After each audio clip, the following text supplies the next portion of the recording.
Welcome to Email and Beyond, the podcast bringing you all the latest email marketing and other complementary marketing channel tips, tricks, industry chat, brand insights, and more every 2 weeks. Join me, Kate Barrett, founder and CEO of eFocus Marketing, and Richard Wall, marketing campaign manager at Spotler, as we talk you through the good, the bad, and the ugly of marketing and how you can create a more intelligent strategy that gets results. Welcome to another episode of Email and Beyond. I'm Kate Barrett, founder and CEO of eFocus Marketing. And I'm Richard Wall, marketing campaign manager for SpotlerUK.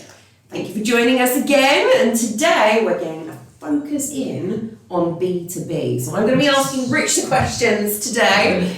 And we want to be talking all about B2B workflows, automated flows, drip processes, whatever you want to call them. Basically setting up from an action or an inaction a series of emails and potentially other channels. A multi-omni-channel going on there that really help to drive your B2B users through to the next stage of their journey. So, Rich, first off, if I had no B2B flows set up at all, so I'm a business marketing to other businesses, I'm getting started with my email marketing, maybe I've got a database there but haven't done anything with it. What are the top 3 B2B automation flows that you would look to set up straight away? What are the ones you'd focus on? Top 3. First off, net new, which is the B2B version of your welcome series. Okay.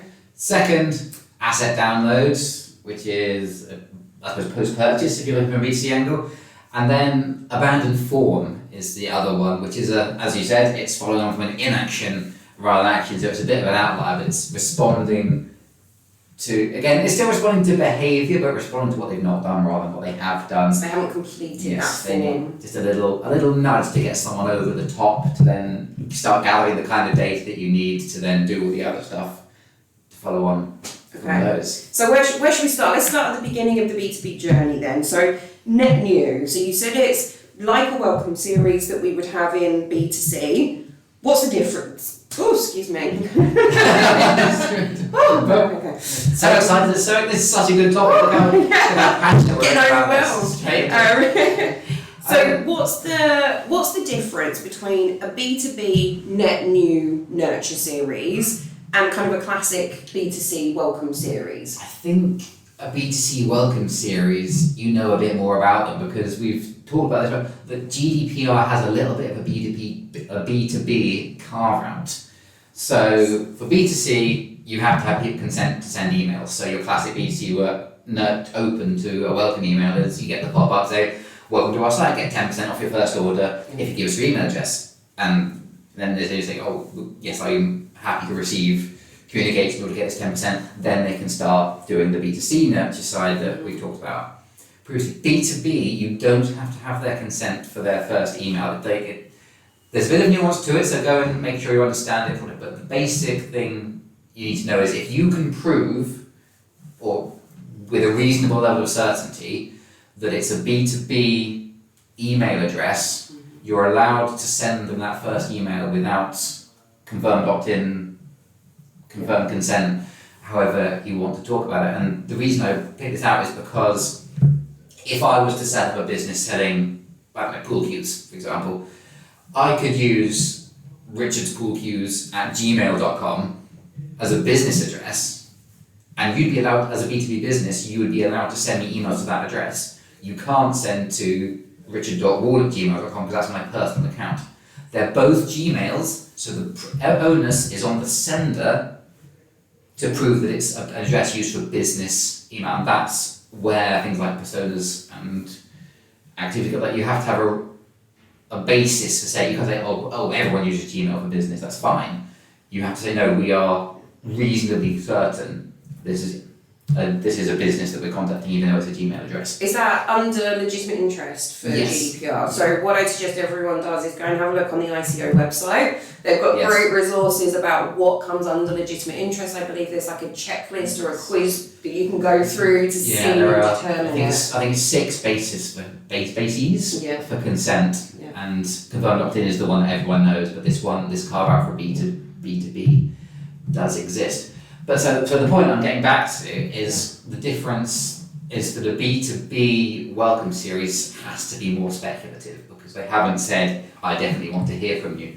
Okay, so let's break this down. Okay, so really in B2B we've got 2 types of series here, right? We've got a welcome series post sign up. So if someone comes onto your website, maybe does their first download with you, or signs up for a webinar, or just signs up for your emails, you'd have a welcome series with that. Yes. But what we're talking about primarily here is non-opt-in, effectively cold outreach emails. Yes, is that right? Effectively. So they've landed on your website, and with that carve out, this is anyone who's just been on your website, not filled in a form, not left their details, not signed up for anything, but you can still send them something. So this would usually be anonymous data, right? So in the first instance, I guess if we go back a step, you're using software, which obviously Spotler has, yes. But you're using software to identify people coming onto your website, and these aren't just people that you know and that are subscribers, these are new visitors that are coming through. So maybe you would, from that software, get to know the company name, but you're not going to know the individual person. So are you then, as a business, to get this list together in the first place, then going on to LinkedIn, or are you going to, a company that sells data, which again for B2B is completely different from B2C. For B2C, I'd be like, don't do it! B2B, it's a whole different ballgame. So how are you finding that data? How are you finding the people to send this kind of net new nurture series to? So the tool, you're right, it's a multi-step. The tool is called an IP lookup tool. And if you know, your IP address is like your mailing address for your computer. Every computer that's connected to the internet has an address that identifies it, and from that you usually know the business name. And then, as you say, we work with a data provider, I believe it's Cognizant that we currently work with, and they say, okay, so from this address, these are the 4 or 5 people we know who work in our case, marketing. So we say, okay, it's probably a marketing manager who's coming on by nature of the kind of people that use us and the people we deliberately go out and target, the personas that we use as our first primary audience. So if it's Kate or if it's me, we can send an email saying, hey, looks like you've been on our website. And so there is a multi-layer to it. The IP lookup software knows the company, and you use legitimate, checked, legal data sources. So then, this is the key thing with B2B versus B2C. B2B, it's a bit of a shot in the dark. Yeah. You can take an educated guess at who it is in your website, but you might be completely wrong. And so you have to design the flow and the emails in it with that in mind. And I think that's really key, because if we look at the performance of opt-in data, so again, even if we just think specifically about B2B, somebody who comes onto your website, signs up to your email list, and then goes on, is going to have a much higher engagement level than people who you've never contacted before, it's out of the blue. So I think that's something, if anyone is looking at doing kind of lead generation through email, you have to understand that. You can't use the standard email platforms, because a lot of them it's against terms and conditions to have non-opt-in data. You can't do that through the platform. So you need a very specific B2B sending platform that allows for that type of data, because in essence, this is people who don't know you. Now you're warming it up a little bit by saying, okay, well, we think this company has been on our website. Now there might be 100 people that work in that company, and it was only one of those. So it's still that stab in the dark,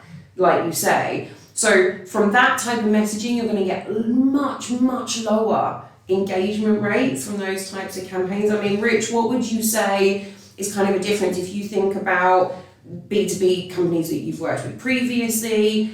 What's the kind of average difference between those types of rates of somebody who's coming in on a welcome program and they've opted in versus when you're sending out those kind of net new lead generation, haven't opted in for your emails? I mean, there's so many layers to it, as you say. I mean, one of the things that we have quite a lot of is marketing students coming in, and because it's almost a facet of what we do. We try and put content out there that's thought leadership, to use a horrible term, and to... That's not a horrible term, it's a good term. Okay, some people like it, Thought some people leadership, don't. I like it, It's a good one. Okay, but... Helpful content. Yeah, so the point, by providing helpful content and kind of marketing context rather than sell content, we get a lot of marketing students landing on our side because they come to look to... They will probably get a lot of you downloading this podcast saying, what is RFM? What are these things about marketing that I need to know as I launch my career? Yeah. And so it's not, I suppose, a question of the difference in engagement. It's the difference in engagement from the kind of people that you want. Because if they've opted in and they've signed up, you've got a much stronger handle on the idea that they're coming to you for learning bits of knowledge or for solving a particular problem that they've got with their email marketing, with their platforms, with their segmentation, whatever it might be. This workflow by nature will be, so there might be, I think, case in point, my second ever job out of university, I was doing sales for a logistics company, and they had a model where this franchise that I worked for covered the GU postcode, and they had first dibs on any business in there. So part of my job was researching as many companies as I possibly could in that postcode area, and seeing if they would have a need for this. This was way back when it was a very big, knowing what I know now, I would go in there and do it completely differently. Yeah. But this is, 10 years ago. Anyway. Anyway, the point being that I would have gone on Spotler's website, have a look around and okay, they do software, they're not shipping packages around, not worth it. But I would then have landed in Spotler's net new nurture, because I've been on their website. So So in fact, the engagement rate for these might be really, really high, but is it engagement from people you want? By definition, it's going to be lower because you're casting a wider net. And I think that's the sensible way to look at it. I would definitely, and certainly in my experience, I mean, if I kind of throw out averages, you might expect 20-25% open rate. We shouldn't pin everything on open rate, but just to give like a top level metric just to work from. 20-25% open rate from internal B2B opted in data, whereas you might be talking more 5, 6, 7% in terms of an external list. Now I'd say probably with the list you're talking about, higher. I'd say somewhere probably in the middle of those two numbers, because hopefully they've potentially been on your website, or there's something going on within that business that might need that additional support, whether it was that person or not. When it's completely cold outreach, in my experience, 5-6% open, 0.5% click, if you're lucky. So you definitely need the volume going through with these. So if we're thinking about that net new nurture series, we're thinking about slightly warmer leads who we think have come onto the website, but we're still kind of casting that net to those businesses. What are the key elements of a series that you're sending out? Would you just send one email to those people? Would you send a series of 10 emails? Would you bring in other marketing channels like LinkedIn messages? Or how would you go about putting that together? I mean, the current series that I've been working with at Spotler for a while is 4 emails. And the first one is a real wide net. It's what we call our treasure box of things. It will have a couple of our recent blogs, a couple of recent webinars that we've done linked to the Spotler podcast, a link to upcoming events. So this is basically saying, look, we don't really know you yet. Here's a list. So show us what you're interested in. We want to help you. Yeah. So if they dive into, we'll put a book a demo in there straight away. We'll allow access to that. So if they actually, do want to demonstrate away, we're not going to turn that away. We're not going to force them through the funnel just to satisfy some marketing spreadsheet. But the point is, we'll say, we'll offer you some content on social. We'll offer you some content on emails. We'll offer you some content on AI. And that's when we start to be able to put them into a segment of, and the other side of that is then, obviously we lead with the blogs, but then we gate our content, gated resources, the white papers, downloads, videos, So then we're kind of nudging them towards fill in your email address so we can say, is it you? And then also, if it's not, then if it's a marketing intern doing research and they say, I found this company, here's this company I found, check them out. They go in, they click on the images, and then we know it's them, and we're into the person with the buying authority or the clout to actually push it forward. Because with the best will in the world, most interns don't have the authority to go and say, we're using a new email platform. That would be a very strange company that let that kind of format happen. Definitely. So then the second one, then we start to try and build it into what they've engaged with in that first one. So we classify most of the three main streams we have in our downloadable content is marketing automation, email marketing, and lead gen. They're kind of the three really core bits of business, the ways we bring in the most. I mean, all the other bits are great to have on, but most people come from that core business and then branch out. So then you can start layering on, because then you've got some activity report, you've hopefully got the exact person, whether your hunch was correct or not, you hopefully know that by now. Yeah. And then we would do, the aim after that would be, are you interested in a demo? At this point, they've clicked on several things, we've seen our activity, we've got a sense of, urgency is a difficult thing to pin down, but especially with buying software. Absolutely. The buying cycles, and this is the thing for B2B, right? The buying cycles can be a year, 2 years sometimes. So you've got to kind of take that into account as well. Absolutely, you do. But then we've got enough things, and if they go for the demo at that point, great. And then we move them out of that workflow because we target them, we label them as a prospect at that point rather than a lead, and that's one of the conditions for remaining in the workflow. And then the last one after that is an invite more specifically targeted to a recent event, because we go, you don't want a one-on-one, okay, that feels pushy. Why not come and just listen to us live on an event, hear from us a bit more directly, and get a bit more the in-depth knowledge of a webinar. You can dive much deeper in than you can in a blog, and you get a bit more of a sense, hopefully, of the kind of people, because that's an important part of what we do. Yeah, people buy from people, right? Even in a B2B, people buy from people. Software with a service. This is the thing we're on now. So it's an idea of trying to get them to show them what we're all about in stages, in dollops. And I should say we space these every 4 working days. So you might get 2 in a week if you're coming on Monday, but basically you're getting a weekly. So we're not going, sure, let's do this, do that. No, it's kind of hey, remember us. Show us what you're interested in, and then we move it on through there. And a high percentage, let's be frank, we can be, a high percentage will go through that workflow and still be leads. But if they've not opted out, if they've not told us to go away, if they've not unsubscribed, we'll take it. We're building a pipeline for, as we said, year, 2 years, 5 years.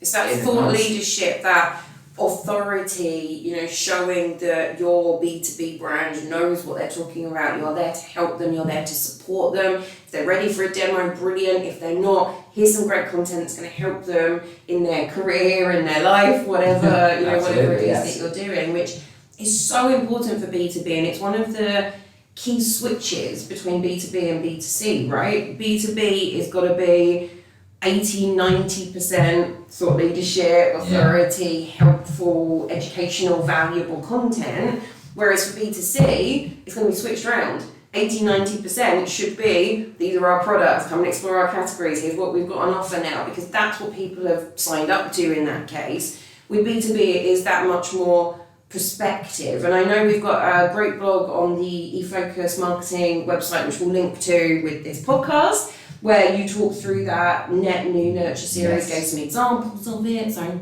look out for that link. It's a great way to dig in.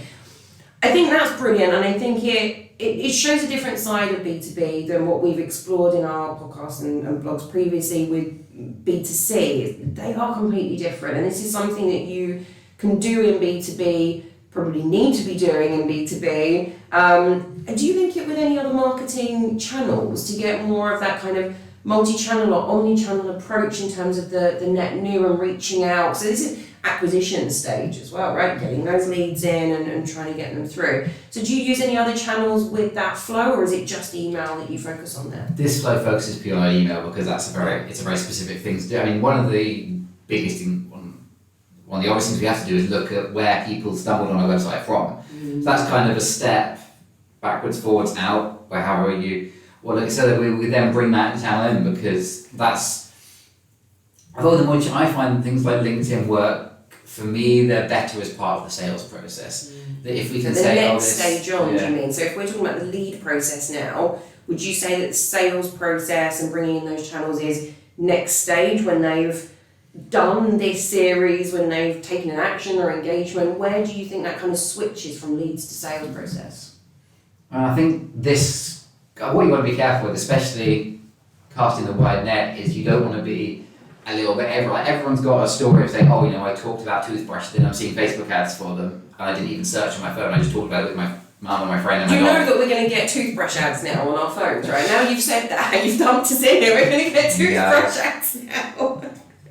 Dear Mark Zuckerberg, I do not need a toothbrush, thank you. No, toothbrush. So, especially when you're doing this cold outreach, there's a real, the worst thing you can do is come on too strong. Yeah. We've talked about this in other ones I've talked about my particular habit of how I research buying gifts, that I look at things months in advance and come back from the bookmark and think about them later. I don't want to be bombarded through hundreds of different channels. So in this B2B section, if you're reaching out, I would leave it as just email, be a light touch, people will remember, if you've done your branding right, people are going to remember you, and if your content is valuable, they'll remember you. You don't need to hit them with an email and an SMS and a LinkedIn message and a Facebook ad and a PPC ad. Especially when they haven't opted in. Exactly. So in this section, I would say no, to keep it focused on email. The omnichannel approach, fabulous, but as I say, our sales team have a lot of success reaching out through LinkedIn things, but that's once you know so much more about the company, the individual, their needs, that it becomes the one-on-one type thing becomes more valuable. Good to know. Email and Beyond is a Spotler and eFocus marketing production. Spotler is the all-in-one sales and marketing software for small and medium-sized businesses. Our suite of products covers email marketing, website personalization and tracking, social media management, and CRM. If you want to find out more about how our software can drive your success, visit spotler.co.uk/email and beyond. Okay, so there we go. So that's number one, ticked off the list, talking about that net new nurture series, people coming onto your website, and then you taking that information and really kind of nurturing them through to get into that sales process. So I guess that's the difference between kind of like a marketing verified lead versus a marketing qualified lead, and again acronyms. We could go, I chose the full words there because I think I would stumble over the acronyms. Okay, brilliant. So that's the first one. So the second one, remind me, what was the second one on your must-have B2B workflow list? This is asset download. Okay, so talk to us about this then. So this is next stage on. So previously it's people who've been on your website, they're anonymous, but we know the company, we can find out who they are. This is the next stage, right? We're starting to identify these people and get an opt-in effectively, is that right? It is. So this actually has more in common with the B2C welcome, because they've opted, as I said, I stand by the argument for gating content in a B2B context. So they've given you their email address, and they've also given you, this is what I'm interested in. We don't have many white papers that are everything you need to know about marketing, because that would be a phenomenally big piece of work to put together. Can you and imagine? you have to update it every 2 months, and so especially bits and pieces, and short, much more focused and how-to guides and things like that. So we're getting into this is the distinction between guides and white paper. Guides are kind of learning, and white papers are kind of how-tos. So that would, whether it's a guide or white paper, you probably get this little more sense of the urgency. Like, is this I need to learn about social media marketing generally, or I need to learn how to set up a Facebook ad. Yeah. So we're getting much more into the urgency and what they need to know and the topic that they care about. And as I say, we've got their direct email, so we know it's the person. And this is so critical, because what you've got there is really important information. Yes. About those prospects, about those potential customers, because by doing a download, they're telling you where they are on their journey, they're telling you what they're interested in learning about, they're telling you where their areas are that they need to improve their knowledge or their team's knowledge. it's a lot of information coming back through here. So how do you use that successfully in a series, kind of a post-download or a post-sign-up series? How are you kind of using that data, and how would you suggest to use that data? So the first thing is to see if you can explore that. So to make this one work, you have to categorize all your content that you've got. Depends how we've got 120 plus downloadable resources on the Spotler website. We group them by sort of product category, by whether they're social, by whether they're lead gen, by whether they're email. So that could be, it could be those categories, it could be beginner, intermediate, advanced, Yes. it could be whatever it is for your business, but having those grouping of those pieces of content is really important to start them. Yes, so yeah, the groupings matter. What the groupings are is on you. And that's probably the biggest thing I tell people on all our webinars. It's not, these are things you should test, it's that you should be testing. Same thing here, you should be segmenting. I can't tell you what your segments are. Yeah. So then the follow-up for that would be more content that's based on the same thing. So we've got slightly different angles on PPC, slightly different angles on how we're using AI, slightly different angles on even on subject lines or deliverability, or we can go on all sorts of different levels. And that the beginner, advanced, intermediate is actually a really interesting thing that I want to think about now. How we evolve the segments that we have. It's the different needs, isn't it? What you're looking for is what is telling me what this prospect's need is. And then when you find that need, you can then tailor that content around it. And what I find really interesting, having worked with multiple different B2B clients at eFocus Marketing, is I love your angle of, let's say if they've downloaded a social media guide, we want to be following up with more information about social media because they've shown us that interest. Now, what we don't want to do is exclude information about everything else as well, because we want to give them that opportunity. They may not know that you offer information about anything else. So it's that opportunity to further explore what there is without encroaching on the fact that that their interest is social in that primary sense. So if we think about the makeup of an email, if we think about those kind of primary content modules being social media focused in this particular example, you may want to have like a mop-up module before your footer I like the name. that says, did you know we also have this great new guide about PPC ads? Look for something that is adjacent to the piece of content that they were doing. If they're looking at social media and they're looking at social media ads information, they may also be interested in PPC information, or how to run LinkedIn ads specifically rather than general social media ads, or whatever that is. But look for that adjacent piece of information. Put it as a secondary. Yes. You don't want it to be taking over the rest of the content, because we want to focus in on what they've told us they like. But it opens that world up as well with your business to say, hey, did you know we're also the authority on this? We've got it. We can help you. We are the people who can help you in this area or this area or this area or whatever it is. So what I love is the ability to target and focus, but also don't cut people out of different elements as well. Don't say, oh, well, you've told us you're only interested in social media, so we're never going to send you anything else. Interests change, jobs change, job roles change, what they need changes. So I think that's an important element of a content piece for B2B, targeted, but give that other view as well, help them explore what you offer. Yes, it's that the logic of cross-selling, isn't it? That it's much easier to get someone to if someone's only using our email platform, it's much easier to get them into Gator Leads, Gator Social, CRM, whatever it is. Yeah. It's much easier to get, rather than say, oh, we're going to save the whole package, because I came across a stat that I think it's 30% of B2B SaaS software isn't fully used. So do you know what, I would guess it's probably higher than that, actually. I mean, that's an average, so there's probably people out there with 80% plus. I mean, honestly, so many customers that I've seen that have got platforms with all the bells and whistles you could want, and they're just sending out BAU campaigns, batch and blast, same thing to everyone. It's like, okay. But the issue with that, again, whether you're B2B or B2C, the issue with that is not knowing what you want to do, what you want to achieve, who you need to target to get you to that end goal. That is, when you can't see the wood for the trees, right? And that can be really difficult. And that's how you do, and that's the tangential bit of saying, you're coming to us for a social media tool, and we can also help you with this once you're used to it. So there's an education piece and a cross-selling piece in that. It all comes together.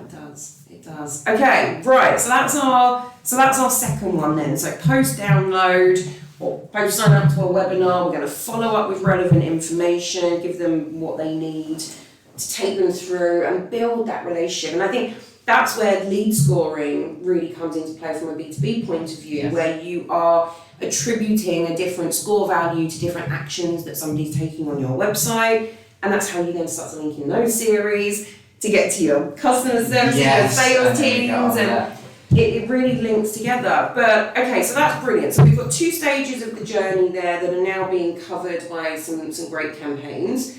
What is the third B2B workflow that you would suggest anyone watching or listening goes and looks to set up? My third one is based on what they're not doing, and we're talking form failures or incomplete forms. So, as I said, we have gated resources, we have online webinars, these things where you do all these things, you put your email address in to access the content. And some percentage, I don't have the number in front of me, but it's obviously higher than I would like, because I would like it to be 100. Some percentage will land on the resource download, the event page, and they're looking, no, not really for me, and they'll go.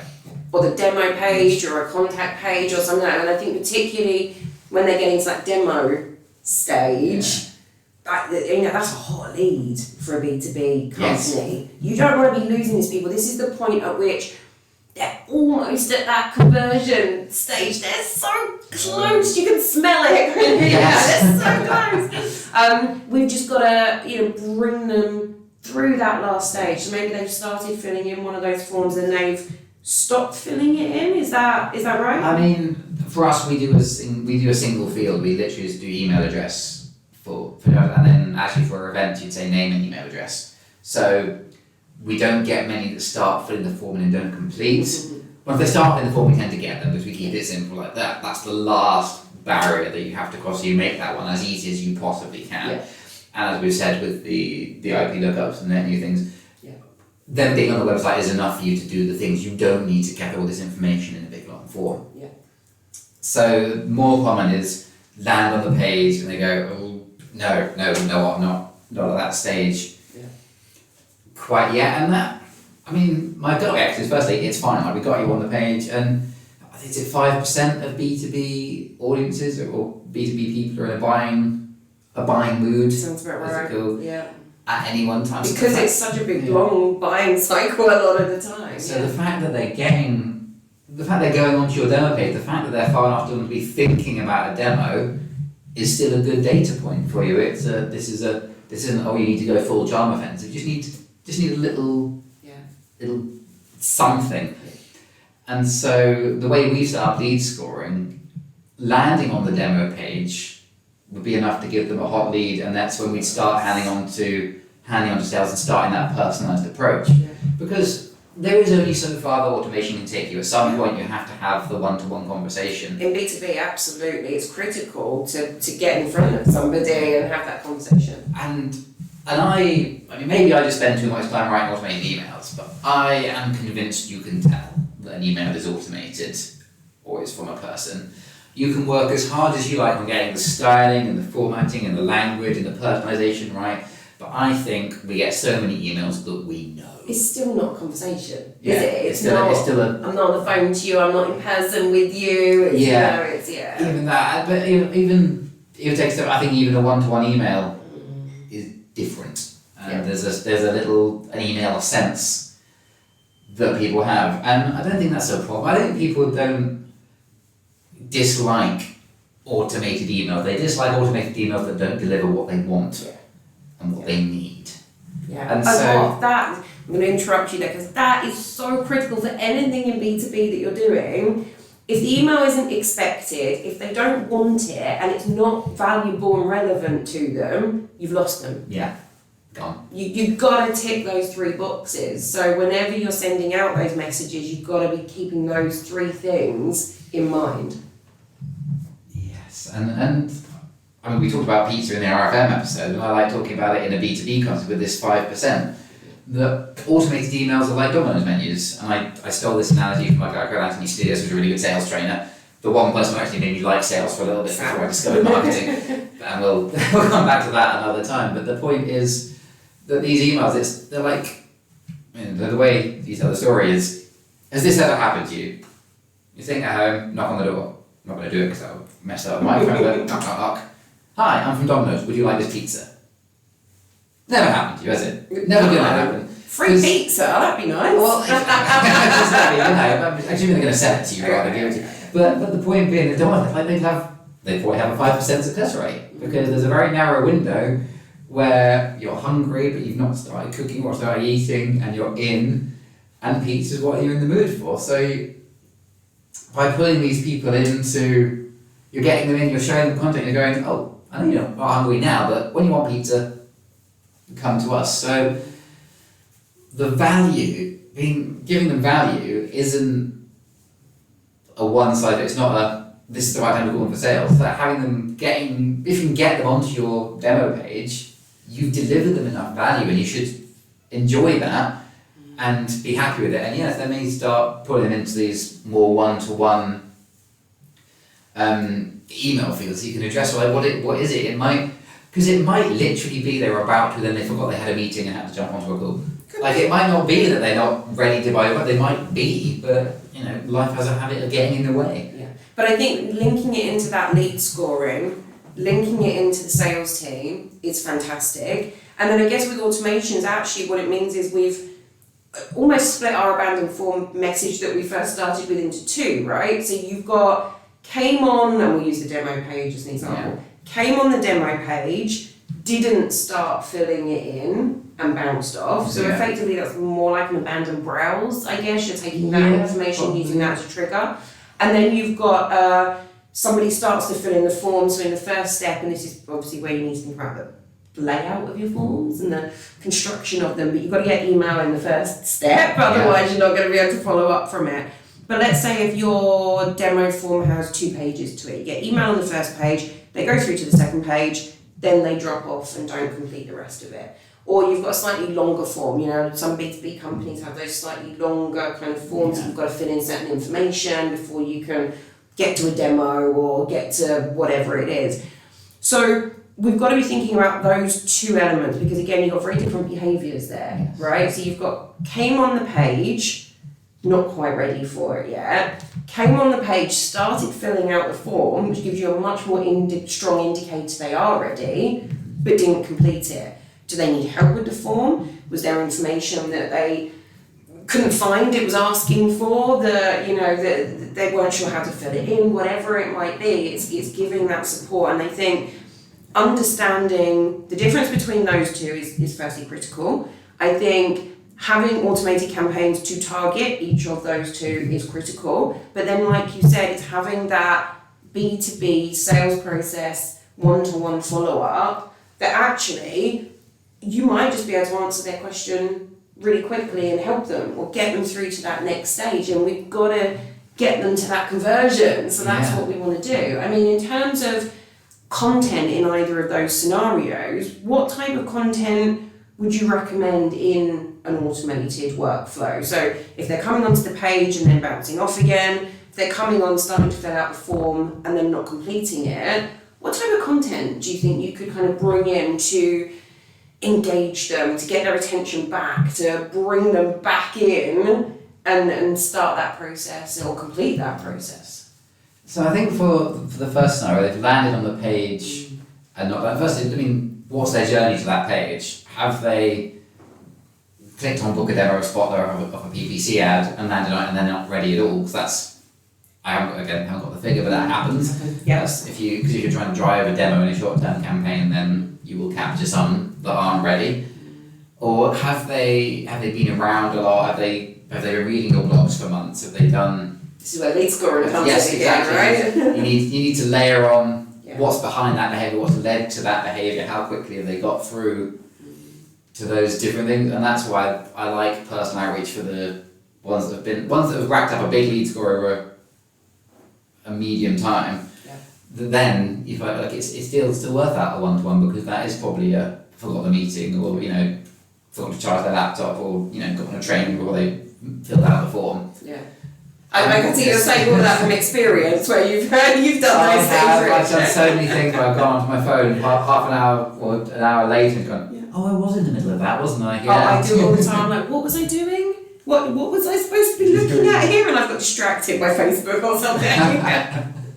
Absolutely. Yes. I mean, the started filling out a form and didn't complete it. I think that's a slightly different scenario, because as I say, we keep our forms really simple to try and kill that behaviour off. And one of the things that I see far too often is say, oh, how big's your company and what's your annual turnover? I don't know what Spotler's annual turnover is. I mean, I know where to go and find it, but I'm not going to go and look it up just to get hold of one white paper. Point. Yeah. So that's almost that's a form problem rather than a nurture problem. It's a form problem, and it's also a data reliability problem. Because if we're putting those types of things on a B2B form, expecting people to know that information and they don't, they're just going to be guessing the answers. In which case, then any segmentation we're doing based on company size or is going to be could wrong. be off. Yeah, absolutely. So it's something to think about. And there's also probably a thing of, oh, this company doesn't know who I am, and especially for us as a SaaS platform that offers IP lookup. If we then have, fill out this 10-page form so we know everything about you, you're thinking, hang on, shouldn't you know that by now? If your technology can help me the way you say it can, you should know this. Yeah. And we do, so we don't need it in the form. It's fine. I love that. That is something that so many people don't think about. And again, in B2B or B2C, I say this to clients of eFocus all the time. There's more than one way to collect data. Yes. Just getting somebody to fill in a form and give you what I call that as known data, which is your demographic or your firmographic data. That's one thing, but actually you can ascertain that information from so many other places, from behavioural data once they're signed up, what they're looking at, what they're interested in, any of those elements. You can bring all of that in to your segmentation, to the content that you're putting out there. And again, anything, whether it's B2B or B2C, and obviously here we're talking specifically about B2B workflows, understand who you're talking to.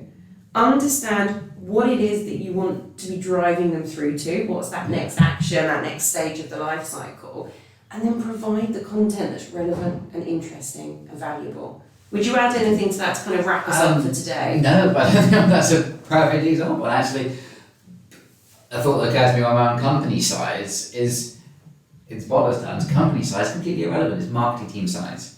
Because if you're a solo marketer, understand what data you need. Yes, if you're a solo marketer, you probably can't get the full power of our platform out. So there's legal killing because there's probably better options for you out there if you're a solo. No, absolutely. If you're HP, if you're Microsoft, if you're one of these enormous sized companies, then you've got more time to dedicate. Again, there's other platforms at the other end. What we're focused on, our key kind of persona is like the hands-on marketer. They've got a team of 3, 4 or 5. They're marketing manager. They're probably sitting in meetings with the CEO or the managing director, but they also do have to go and write some of the emails themselves. So, I mean, that could be, there could be a consultancy business or a software business where there's 5 marketers in a whole team and the whole company is only 10. Or it could be there's 5 marketers in a manufacturing warehouse that actually has 700 employees, but the vast majority of those are on the shop floor, have nothing to do with email. They're delivering, they're manufacturing, they're producing, health, safety testing, whatever else is in there. So yeah, company size is one of these really, it's a starting point, I guess. Like it's a piece of data that matters, but certainly in our world, that's not the data that we care about. And so you're right, it's about deciding which bits of data are actually valuable for you. CRM solutions are getting brilliant to the point they can record absolutely everything, but are you wasting it? You can not see the wood for the trees and start looking at two companies that actually their marketing use case is identical, but they're completely different industries, they're completely different locations, they're completely different business sizes, but the thing that you need them for is, and that's where these nurture series come in, of like, you need to understand what it is this person is looking for, and whether it's something they're already doing, they want to get better at, or they're not doing. There's all these layers. That's what the nurture is designed to do. Is that you, with the how-to guides and the conceptual thought leadership guides, you need to sort of winkle out these different what is the actual use case that's sitting in there, and there are better ways to do that than a form with 16 different fields in. 100%. Totally agree with you. I think that's a good place for us to wrap up today. Yes. Lots of information about B2B workflows. Thank you for sharing some of the Spotler information there as well. Hopefully you've all found that helpful, and we will see you next time for more Email and Beyond on our next episode. Thanks guys, bye. If you liked this episode, please follow us on YouTube and subscribe through iTunes or wherever you listen to